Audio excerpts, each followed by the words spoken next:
이 시간 우리에게 주시는 하나님의 말씀은 구약 성경 요나서 2장 1절에서 10절까지 말씀입니다. 하나님 말씀을 받들어 읽겠습니다. 요나가 물고기 뱃속에서 그의 하나님 여호와께 기도하여 이르되 내가 받는 고난으로 말미암아 여호와께 불러 아뢰었더니 주께서 내게 대답하셨고 내가 수월의 뱃속에서 부르짖었더니 주께서 내 음성을 들으셨나이다. 주께서 나를 깊은 속 바다 가운데에 던지셨으므로 큰 물이 나를 둘렀고 주의 파도와 큰 물결이 다 내 위에 넘쳤나이다. 내가 말하기를 내가 주의 목전에서 쫓겨났을지라도 다시 주의 성전을 바라보겠다 하였나이다. 물이 나를 영혼까지 둘러싸우며 깊음이 나를 에워싸고 바다풀이 내 머리를 감쌌나이다. 내가 산의 뿌리까지 내려갔사오며 땅이 그 빗장으로 나를 오래도록 막았사오나 나의 하나님 여호와여 주께서 내 생명을 구덩이에서 건지셨나이다. 내 영혼이 내 속에서 피곤할 때에 내가 여호와를 생각하였더니 내 기도가 주께 이르렀사오며 주의 성전에 미쳤나이다. 거짓되고 헛된 것을 숭상하는 모든 자는 자기에게 베푸신 은혜를 버렸사오나 나는 감사하는 목소리로 주께 제사를 드리며 나의 서원을 주께 갚겠나이다. 구원은 여호와께 속하였나이다 하니라. 여호와께서 그 물고기에게 말씀하시매 요나를 육지에 토하니라. 아멘.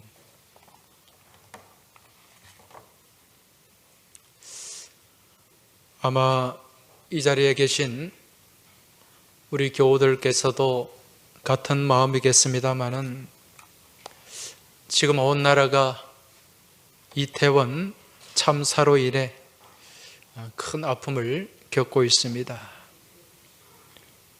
지난주 토요일에 이태원에서 열린 할로윈 축제에 나갔던 젊은이 156명이 목숨을 잃고 또 191명이 크고 작은 부상을 입었습니다.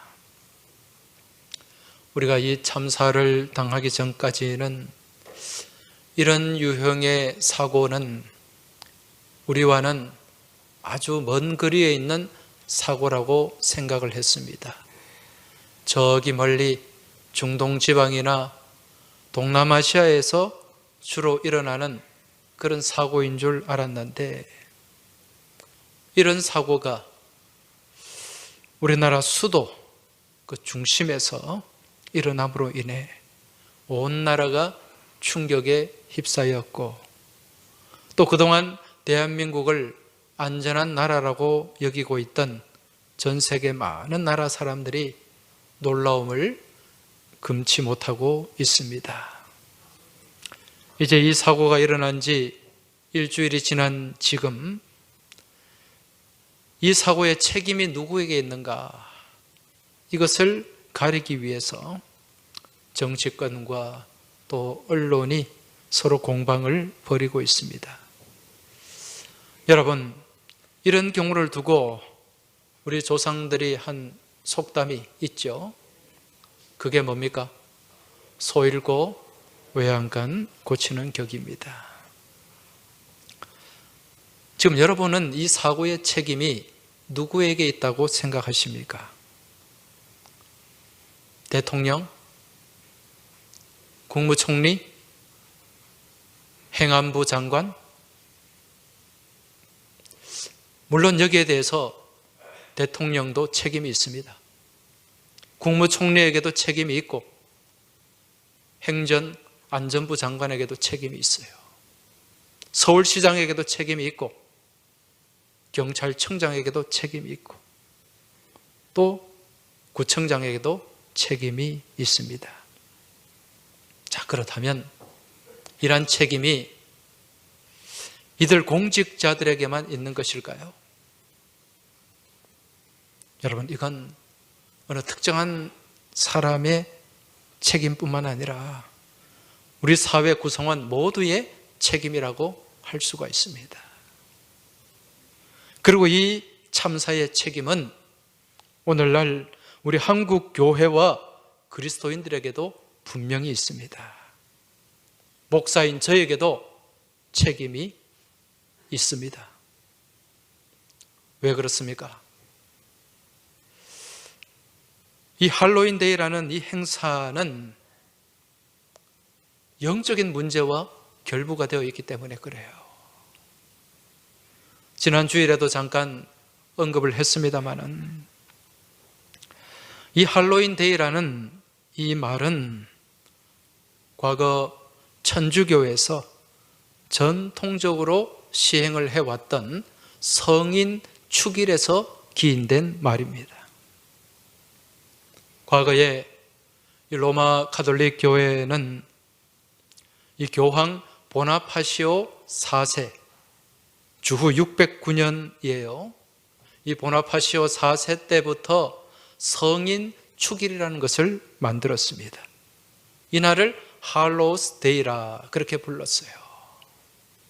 여기서 성인, 이 성인은 영어로 세인트라고도 하지만 고대 영어로는 할로우라고 부릅니다. 이 성인들은 천주교에 많이 있어요. 순교를 당하거나 또 거룩하게 삶을 살다가 죽은 이들 가운데 그 신앙과 덕행이 이제 교황청에 인정된 사람들, 그런 사람들을 로마 가톨릭 교회는 성인의 반열에 올려놓고 있습니다. 자, 그렇다면 우리 한국 천주교회도 이런 성인의 반열에 올라간 사람들이 있을까요? 없을까요? 있죠. 초기 우리나라 천주교가 전해질 때 많은 박해가 있었습니다.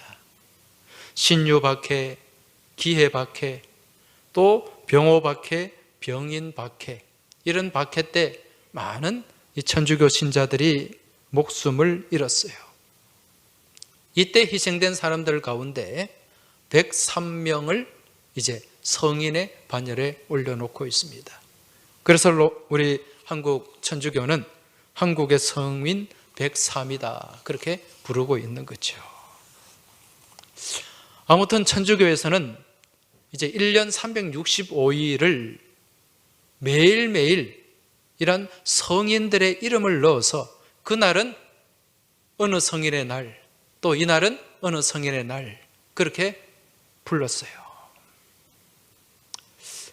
지금도 천주교 굿뉴스라는 홈페이지에 들어가 보면 오늘 6일에 해당되는 성인의 이름이 있는 것을 보게 됩니다.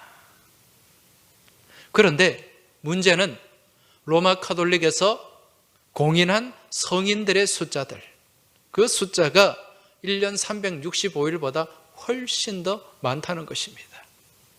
그러니까 그게 다 못 들어가죠. 그래서 이 날짜에 못 들어간 이 성인들, 그들을 한꺼번에 모아서 이제 날을 정한 날이 있는데 그 날이 11월 1일, 이 날을 모든 성인들의 날 그렇게 불렀어요. 그래서 All Hallows Day 그렇게 부른 거죠.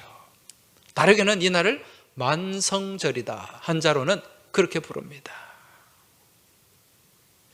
이러한 만성절의 전날, 여러분 성탄절의 전날을 우리는 뭐라고 얘기하죠? 크리스마스 이브라고 부릅니다. 엄밀히 말하면 성탄절 전날의 저녁을 얘기하는 거죠. 이 만성절의 전날을 할로윈이라고 불렀어요. 할로우스 데이에 할로우라는 말에 이분을 합쳐가지고 할로윈 그렇게 부른 거죠. 그러니까 10월 31일이 무슨 날이 된 것입니까? 할로윈 데이가 된 거예요. 자, 그런데 여러분 유럽에 사는 많은 사람들 중에 그 유럽의 민족을 이룬 민족들 중에 켈트족이라는 민족이 있습니다. 뭐 앵글로색슨족, 노르만족, 게르만족 이런 민족들이 있는데 그중에 켈트족, 주로 프랑스, 영국 이 나라 사람들이 켈트족이 중심이 되어 세운 나라들이에요. 이 켈트족들에게는 전통적인 축제가 있었습니다. 그 축제의 이름이 서우인 축제예요. 서우인. 이 서우인이라는 말은 우리나라로 치면 설날과도 같은 거예요. 무슨 얘기냐면 여러분, 우리는 설날이 언제입니까? 1월 1일이죠. 그런데 이 켈트족들은 한 해의 시작을 11월 1일로 시작을 합니다. 우리와는 2달의 간격이 있는 거예요. 이 11월 1일을 한 해의 시작으로 하면서 이 날을 서우인이라고 불렀어요. 서우인. 그러니까 우리로 치면 설날 이런 개념이 있죠. 자, 이런 설날 전에 한 해를 마감하는 10월 31일 이 켈트족은요 계절이 2개밖에 없어요. 여름과 겨울입니다. 이 여름이 끝나는 날, 또 한 해가 끝나는 날, 겨울이 시작되는 10월 31일은 이 사후 세계와 현실 세계의 경계가 흐릿해지는 날로 인식을 하고 있었습니다. 그래서 이 날은 죽었던 영혼, 귀신들이 이제 현실 세계에 나타나서 사람들 몸속으로 막 들어온다고 그렇게 믿었던 거죠. 여러분, 귀신들이 내 몸속에 들어오면 안 좋잖아요. 그래서 그걸 막아내기 위해서, 또 한편으로 귀신을 달래기 위해서 당시에 켈트족 가운데 제사장격인 드루이드라는 제사장들이 이 귀신들을 달래기 위한 희생 제사를 지내기도 했고, 또 민간 이제 이 사람들은 아주 혐오스러운 분장을 해가지고 이 귀신을 막아내려고 했었어요. 여러분, 그게 오늘날 이 할로윈 데이 때 분장하는 해골 분장, 온갖 이 혐오스러운 그런 분장이 있지 않습니까? 그게 여기서 유래가 된 것입니다. 자, 그 후에 이제 이 켈트족들에게 이 복음이 전해졌어요.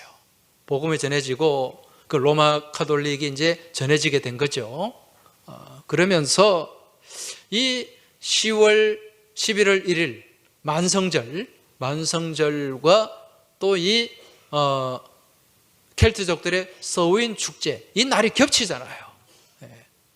겹치면서 이제 서로 이 서우인 축제와 이 할로윈 축제가 서로 동화가 된 거예요. 동화가. 그러면서 이 기독교 문화가 그 이교의 문화를 흡수해야 되는데 오히려 이 천주교의 문화가 어디에? 이 켈트족들의 이교 문화에 흡수가 돼버리고 말았어요. 그래서 이 할로윈 데이, 겉으로는 할로윈이 무슨 뜻이라 그랬어요? 성인들의 날, 할로우스 데이. 이 할로윈, 이 축제가 서우인 축제하고 결합이 되어가지고 귀신들과 노는 축제가 되어버렸다는 거죠. 귀신들을 막아내는 축제, 숭배한다기보다는 귀신과 친구가 되어서 노는 축제가 되었어요. 이게 오늘날 할로윈 데이가 되었다는 거죠.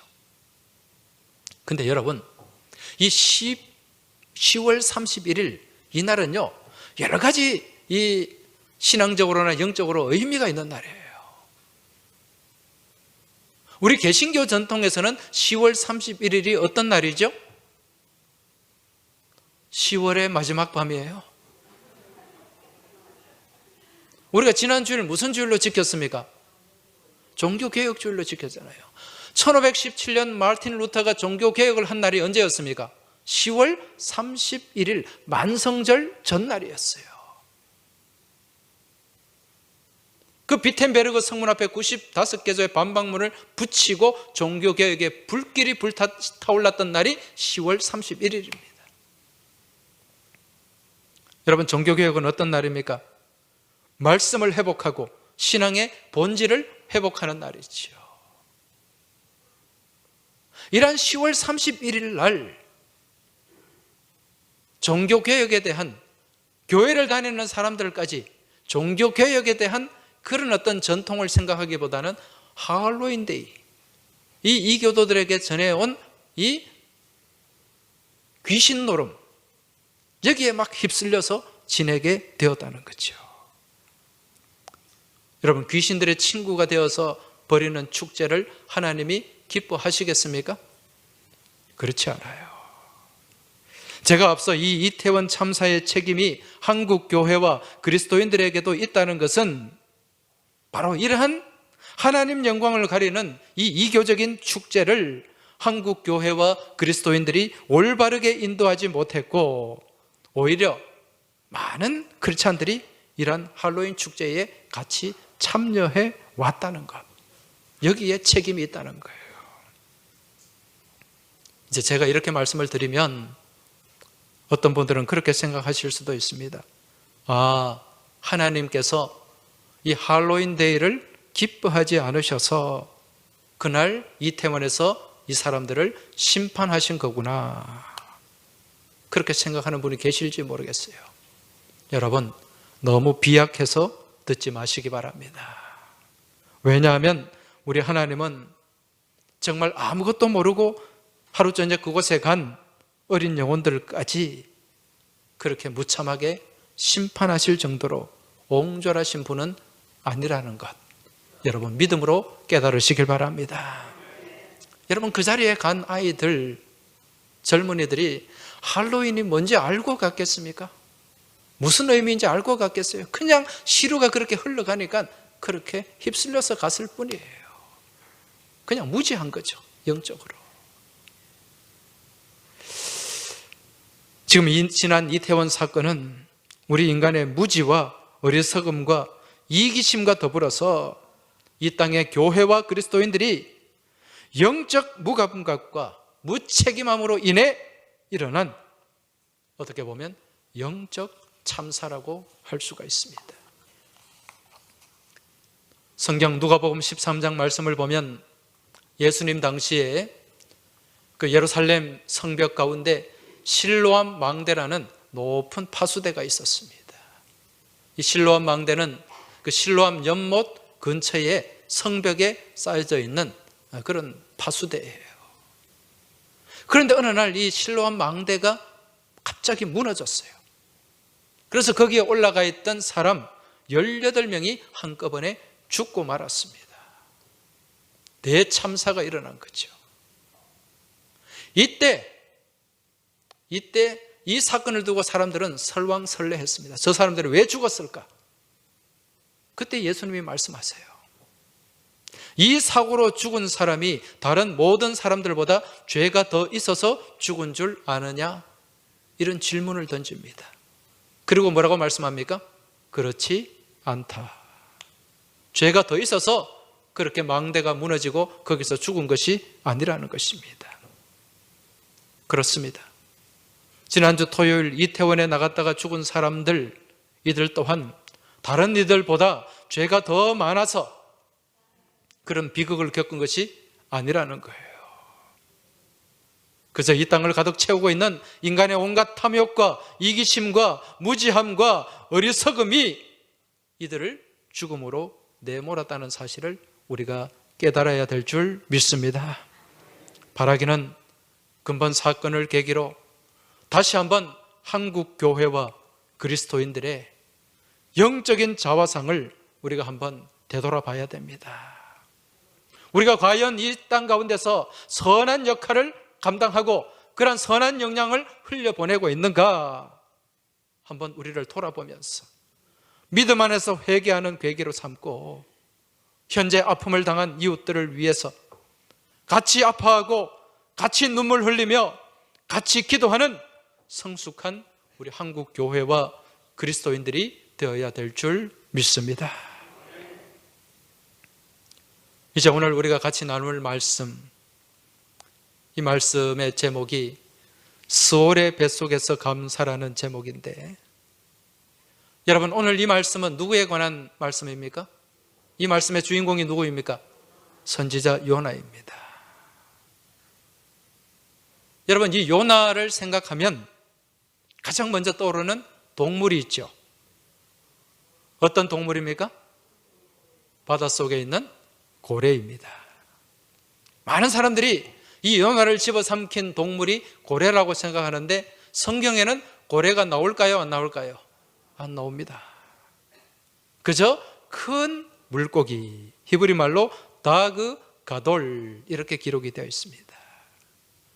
큰 물고기, 엄청나게 큰 물고기가 이제 우리가 생각할 때 바다에는 고래가 있으니까 고래일 것이다, 그렇게 추측을 하는 거죠. 오늘 본문에 앞서 나오는 요나서 1장 17절 말씀을 보면은요, 요나가 밤낮 3일을 물고기 뱃속에 있었다, 그렇게 얘기합니다. 밤낮 3일 동안 이 큰 물고기 뱃속 가운데 요나가 거기에 갇혀 있었던 거죠. 여러분, 지금 이 요나가 이 큰 물고기 뱃속에 들어가게 된 이유가 무엇입니까? 무엇 때문에 여기에 들어갔어요? 요나의 이기심과 불순종 때문이었습니다. 이 요나 선지자가 활동하던 시기는 주전 8세기 때입니다. 이 당시는 이스라엘이 남유다와 북이스라엘로 나뉘어져 있었는데 이 요나 선지자는 북이스라엘의 선지자였어요. 이때 이 북이스라엘을 다스렸던, 통치했던 왕은 누구인가? 여로보암 왕이었습니다. 이 여로보암은 북이스라엘을 시작했던 그 여로보암 뒤에 또 왕이 된 여로보암이기 때문에 여로보암 2세, 그렇게 부르고 있습니다. 여러분, 북이스라엘의 가장 정성기가 언제였는가? 여로보암 2세 때였습니다. 다윗과 솔로몬 시대 그 이후에 가장 전성기를 누렸던 왕이 여로보암 2세였고 그때 북이스라엘의 이 국력이 굉장히 강성했습니다. 당시의 상황을 열왕기하 14장 25절에서 잘 말씀해 주고 있는데 그 말씀을 한번 보시기 바랍니다. 이스라엘의 하나님 여호와께서 그의 종 가드 헤벨 아미떼의 아들 선지자 요나를 통하여 하신 말씀과 같이 여로보암이 이스라엘 영토를 회복하되 하맛 어귀에서부터 아라바 바다까지 하였으니. 지금 이 여로보암 2세 왕 때 이스라엘이 그동안 빼앗겼던 영토들을 회복했다고 합니다. 그리고 더 확장을 했어요. 어디까지? 하맛 어귀, 북쪽입니다. 하맛 어귀는 북쪽에 갈릴리 호수가 있지 않습니까? 그 위로 한참 올라가서 호르산이라는 산이 있는데 그 지역을 하맛 어귀라고 부릅니다. 거기까지 영토를 넓힌 거예요.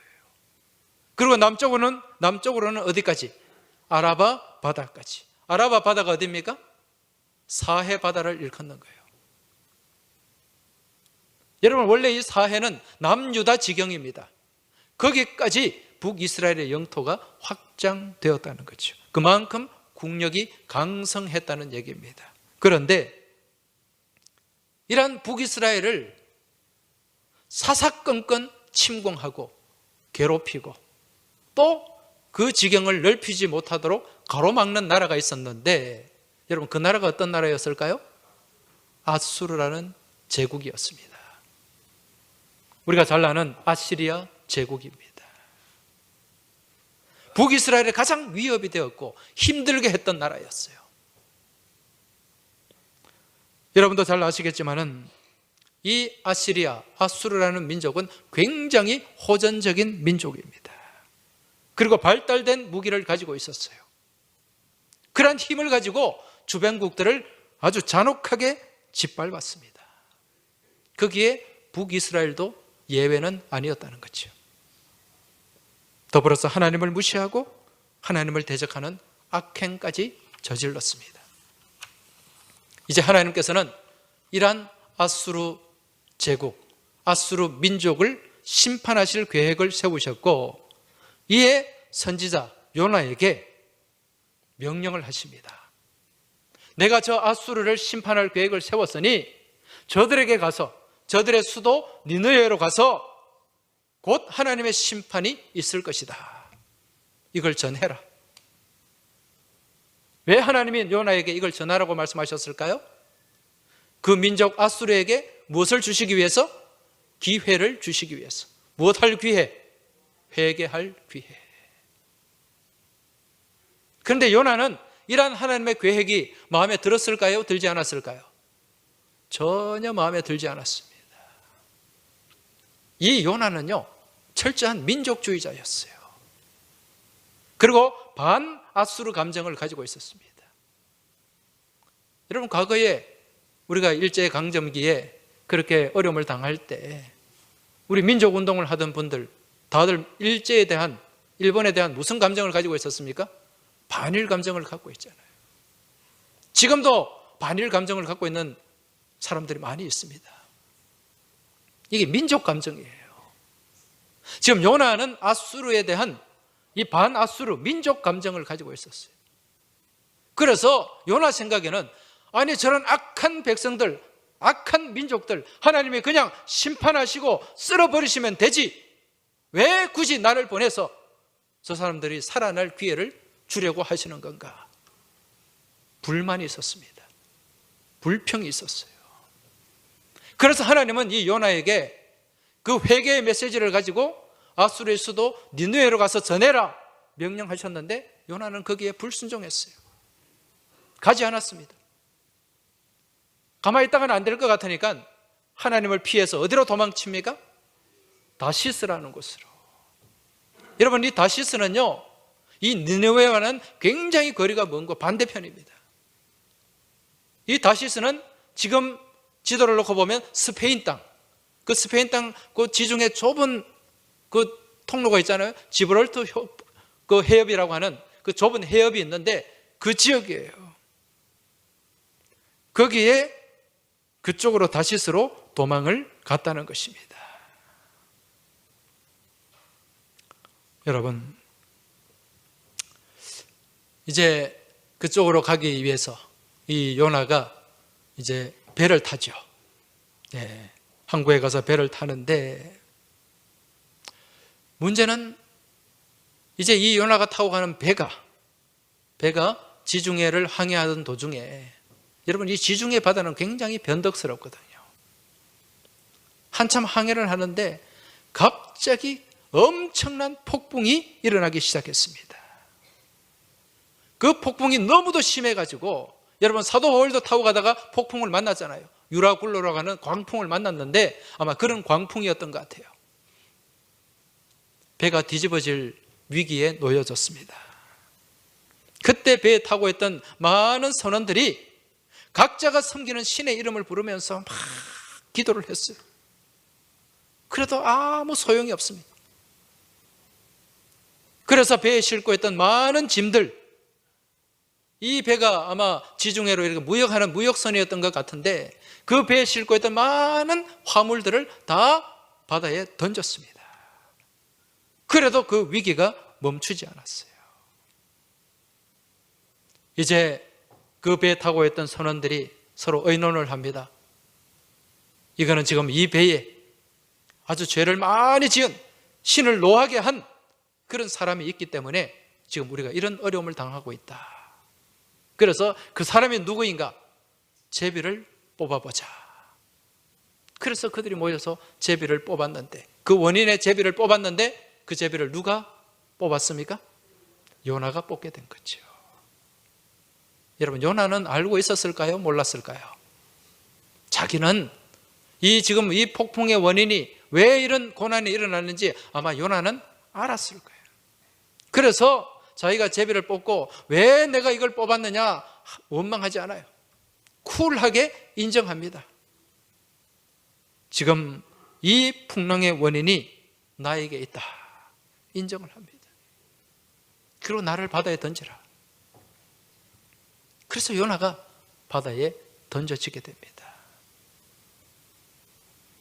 여러분, 지금 우리가 이 요나의 모습을 보면서 하나님의 백성들, 하나님을 믿는 사람들이 하나님의 말씀에 순종하지 아니하고 그 말씀대로 살아가지 아니하면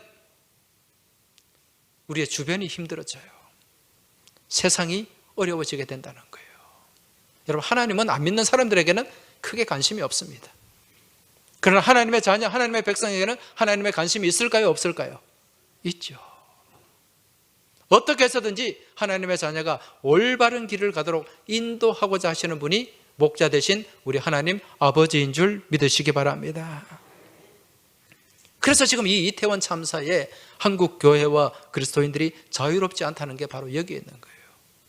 우리가 하나님 말씀대로 하나님께서 원하시는 대로 순종하며 그렇게 나아갈 때 여러분 이 나라가 복받게 되는 줄 믿으시기 바랍니다. 그런데 우리가 바로 서지 못하면 우리로 인해 어려움이 생길 수 있다는 사실 믿음으로 깨달으시길 주의 이름으로 축원합니다. 여러분 지금 이태원에서 희생당한 그 희생자들 그들을 향해서 왜 그 밤에 갔느냐, 누가 가라고 등 떠밀었느냐, 여러분 그런 식으로 말하지 마시기 바랍니다. 지금 인터넷에 보면 그런 악성 댓글들이 막 달려요. 그래서 희생당한 또 그 가족들, 아픔을 당한 가족들을 2차 가해를 하고 있습니다. 앞서 말씀드린 것처럼 이번 사태를 통해서 우리는 우리 스스로를 돌아봐야 될 줄로 믿습니다. 우리 자신의 적나라한 영적 실존을 바라보면서 하나님 앞에 회개하고 바로 서는 믿음의 모습을 우리가 가져야 될 줄 믿습니다. 이제 이러한 위기의 책임을 지고 요나가 바다에 던져지게 되는데 여러분 그 순간 하나님이 어떻게 하셨습니까? 이 요나를 완전히 버리지 않으신 거예요. 하나님 그런 분인 줄 깨달으시기 바랍니다. 때로는 우리를 징계하실 때도 있고 때로는 매질을 하실 때도 있지만 여러분 하나님 택한 백성은 하나님이 포기하지 아니하십니다. 할렐루야. 지금 요나가 바다에 던져졌을 때 하나님이 그냥 내팽개치신 것이 아니라 큰 물고기를 준비하셨습니다. 그리고 그 물고기가 요나를 삼켰어요. 지금 요나는 이 물고기 뱃속에 들어가서 밤낮 3일을 지내고 있습니다.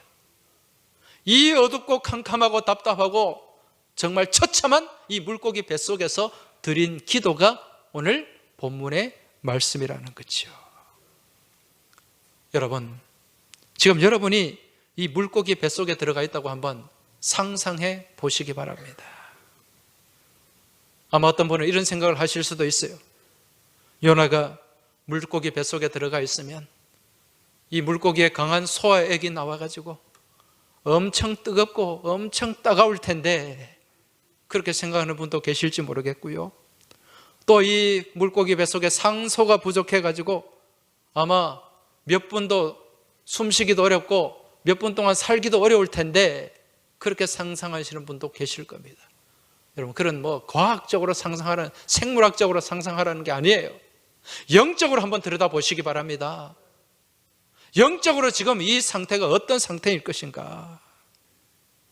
오늘 요나는요 이 물고기 뱃속에 머물면서 자신이 처한 상황과 처지를 수월의 뱃속이다 그렇게 표현하고 있습니다. 여러분 이 수월의 뱃속이, 수월이 어떤 곳입니까? 수월은 지옥이에요. 히브리 사람들이 생각하는 죄를 짓고 죽은 자들이 가서 머무는 장소, 고통의 장소, 음산한 장소, 괴로운 장소, 바로 지옥이라는 거예요. 지금 요나의 이 고백은 자신이 지옥에 머물고 있다는 표현입니다. 그러면서 바닷물이 자신의 영혼까지 둘렀고 기품이 나를 애워싸고 바다 풀이 내 머리를 감쌌다 그렇게 고백하면서 지금 내가 산의 뿌리까지 내려가 있다 그렇게 고백을 하고 있습니다. 산의 뿌리, 그곳에 지금 완전히 내려가 있다는 거예요. 여러분 지난 주간 우리가 이태원 참사 이후에 그나마 위안이 되는 소식 하나를 들었는데 그게 어떤 소식이었습니까? 봉화에, 경북 봉화에 그 광산 매몰자 구조 소식이었습니다. 지난달 26일에 이 광산이 매몰되어 가지고 2명이 지하 190m 그 갱도에 갇혔습니다.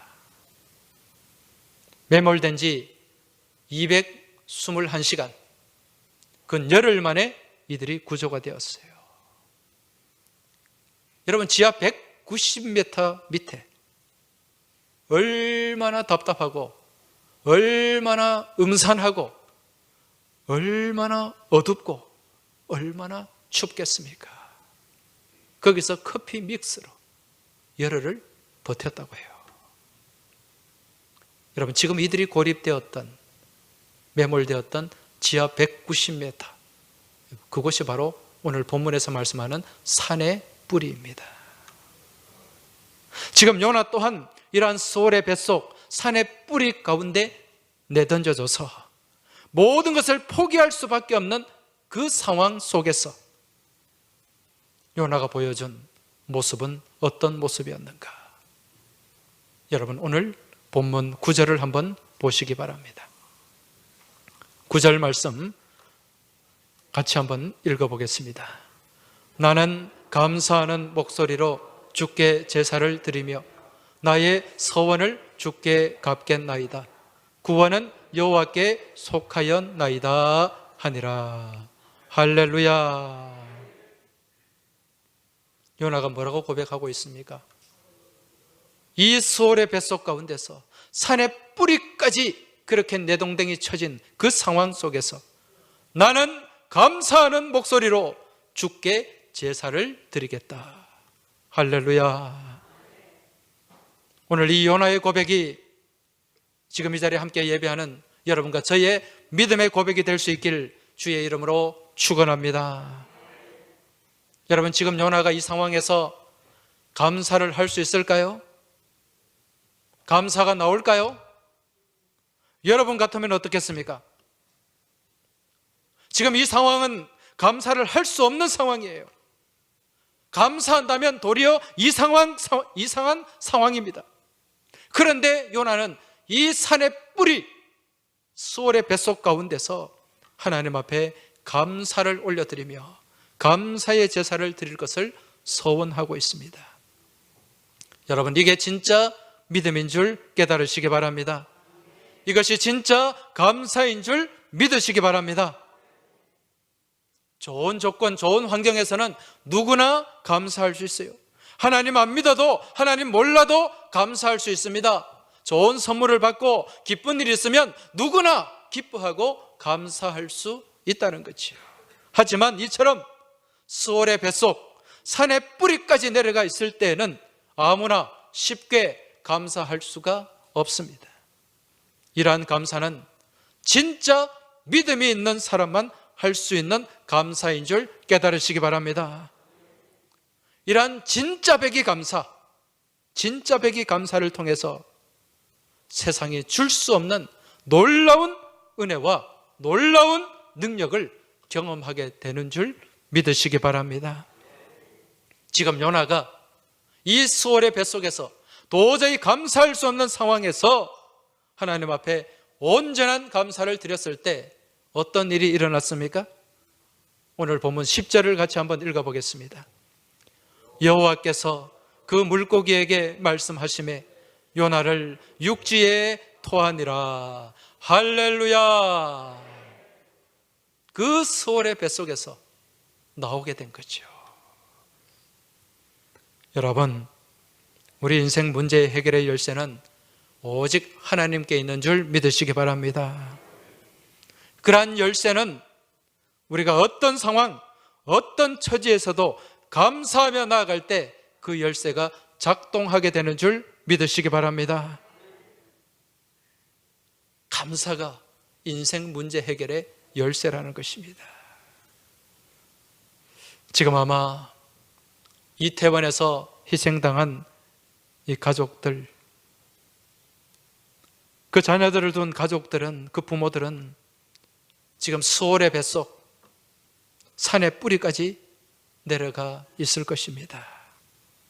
비단 지금 이들뿐만 아니라 이 자리에 계신 우리 교우들과 또 여러 곳에 흩어져 있는, 또 병석에 있는, 아픔과 고통 가운데 있는 우리 교우들 가운데도 수월의 뱃속에 놓여지고 산의 뿌리까지 내려가서 고통 가운데 신음하는 사람들이 있을 거예요. 여러분, 이들을 위해서 기도하시기 바랍니다. 이제 이러한 수월의 뱃속에서 벗어나고 이러한 산의 뿌리에서 올라올 수 있는 가장 확실한 방법, 확실한 길은 감사에 있다는 사실을 믿음으로 깨달으시기 바랍니다. 오늘 요나가 고백한 이 감사, 이 수월의 뱃속에서의 감사, 산의 뿌리 가운데서의 감사가 여러분과 저의 감사가 될 수 있길 주의 이름으로 축원합니다. 그리하여 산의 뿌리까지 내려갔다가 다시 생還을 한 여러분 그 강부들, 그들을 보면서 얼마나 많은 사람들이 기뻐했습니까? 그 가족들이 얼마나 기뻐했습니까? 이 수월의 뱃속에서 다시 벗어난 요나 얼마나 기쁘고 감사했겠습니까? 이러한 기쁨과 감격과 감사가 오늘 추수감사절 이 날을 맞이해서 비록 수월의 뱃속에 있을지라도 산의 뿌리까지 내려가 있을지라도 그럼에도 불구하고 하나님 앞에 감사하는 여러분과 저의 삶 가운데도 임하게 될 줄 믿습니다. 이러한 감사의 고백을 가지고 하나님께 영광 돌리며 믿음의 삶을 승리하며 나아가는 여러분과 저의 복된 삶이 될 수 있길 주의 이름으로 축원합니다. 하나님 아버지, 지금 우리 국민들 가운데, 우리 교우들 가운데